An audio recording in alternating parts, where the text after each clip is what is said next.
first time I looked at Forge World and I was like, oh, hey, cool, oh, holy, you guys did what?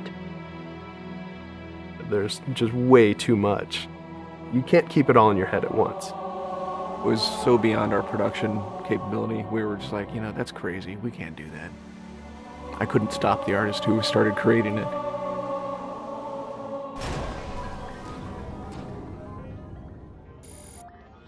Forge is our editing tool that players can build their own maps. I mean, at its core, it's a map editor. We always had this vision right from the get-go, which is anyone can build anything. Giving the fans the tools, they can take it and run with it and make it their own. Forge World actually started as 5 separate maps. And I said, wouldn't it be cool if like you could play this and go over there and then play over there if you wanted? And Forge World was born.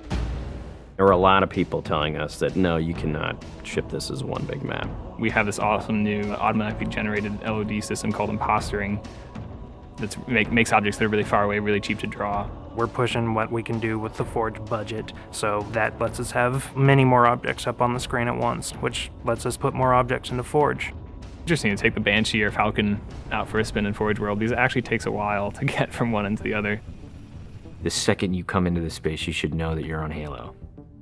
Our old friend, the Forerunners, come back, because the Forerunners create all sorts of cool, interesting pieces of geometry.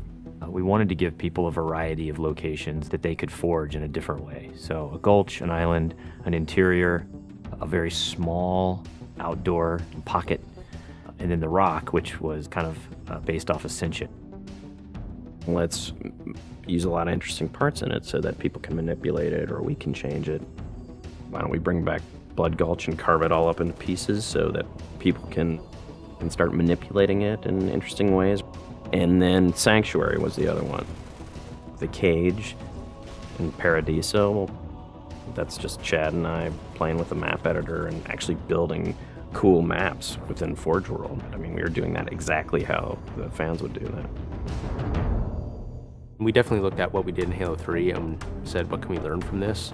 It's one thing to build just a stunning amount of map variants, but like nobody was expecting Forge art, I don't think. Like that was just a completely, whoa, what? The Rube Goldberg machines, yeah, those are everywhere. In Halo 3, it was cool that you could move things around, but it was still kind of clunky. And we're like, we have to make this better. What are some of the tricks that the community is using, and how can we make those not be tricks and just make those be tools? We took that stuff and made it like a real feature. There's normal, phased, and fixed. So normal is like Halo 3 style, you know, it bumps into stuff when you let it go and it falls to the ground and moves around and stuff. And fixed is the same thing, except when you let it go, it stays exactly where it was. And then phased is the coolest because it means that while you're editing the object, it's not actually interacting with the environment. You can put it through a wall, you can put it, you know, through other objects.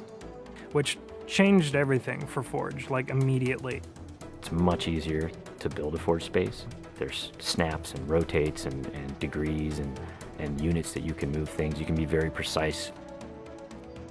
The camera controls, it's actually really good for object placement because like little touches on the stick don't translate into really sudden jumpy movements. And then we also have a fine editing mode. You click the stick in and then your camera starts moving very slowly. You're not spending like 3 hours trying to get one block to line up directly to 3 other blocks. You can select individual objects and say, get rid of all the objects of this type. So if you're trying to get rid of all the spawn points on a map because you want to go and replace all the spawn points, you can do that.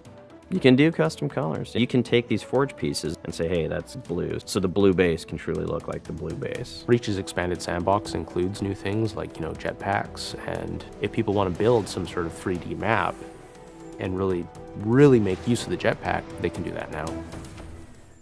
Custom game options and Forge go together like peanut butter and jelly. You're able to do things with game types that people might not even expect. My favorite example is King of the Hill, where the warthog is the hill. I'm super excited to see what people do with it when it goes out, because there's so much crazy stuff in there that's amazing. We are shipping maps on the disk that we made in Forge ourselves. So The tools are there. If you have the time and the talent, you can make it. The community is just going to outstrip us and spank us.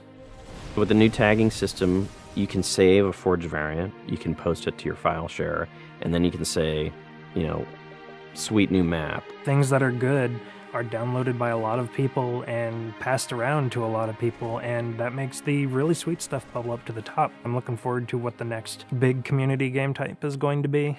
We realized that Reach was our swan song to Halo, and what better way to do that than to let people do what we've been doing all along, which is creating new cool maps. It's nice to go out with a bang, and this is a pretty big one.